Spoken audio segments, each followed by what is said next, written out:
Theodore Crawford, a wealthy Irish aeronautical engineer living in Los Angeles, confirms that his wife, Jennifer, is having an affair with police detective Robert Nunnally.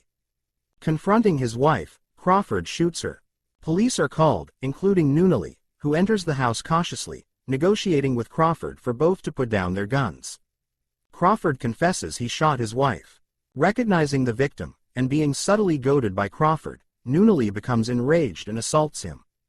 Now in jail awaiting trial, Crawford engages in a battle of wits with Rising Star Deputy District Attorney William Beacom, who considers the case an open and shut matter and agrees to go to trial immediately. Beacom is preparing to change over from criminal law to a corporate attorneyship at well-known law firm Wood & Sims, and flirts with his future boss, Nicky Gardner. At the trial, Crawford acts as his own attorney, thereby matching himself, an untrained defendant, against a star prosecutor.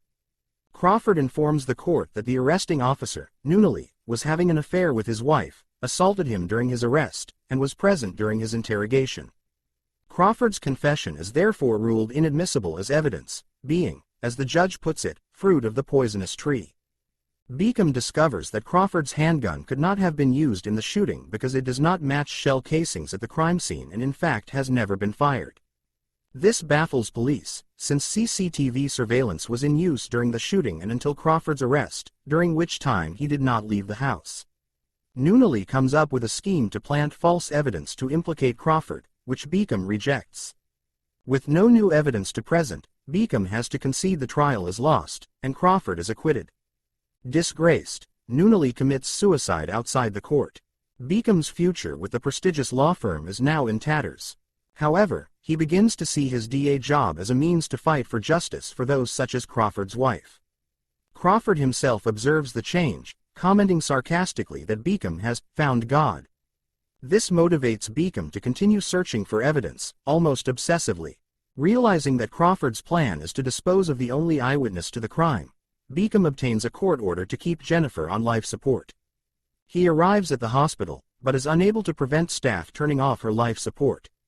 A mix-up of cell phones causes Beacom to realize that Nunnally and Crawford both used the same type of gun, a .45 caliber Glock 21. He figures out that before the crime Crawford must have switched his and Nunnally's guns in the hotel room where Jennifer and Nunnally secretly met. Crawford had shot his wife with Nunnally's gun, then reloaded it. The detective had arrived on the scene carrying Crawford's gun, and both had put down their weapons as a preliminary move in negotiations. When Nunnally had recognized Jennifer, rushing over to her, Crawford had switched the guns again, retrieving his own, unused, weapon.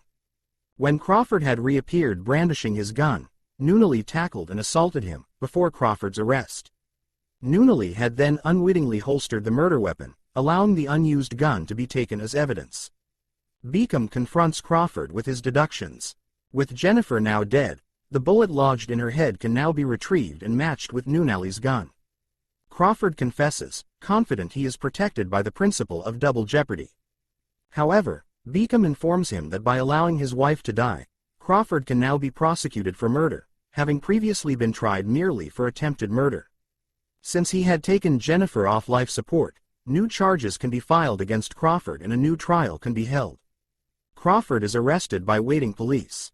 The film ends with a new trial about to begin, with Beacom prosecuting and Crawford surrounded by a team of highly paid defense attorneys. Did you enjoy the movie? If you did, please give this video a thumbs up and subscribe to our channel for more movie summaries.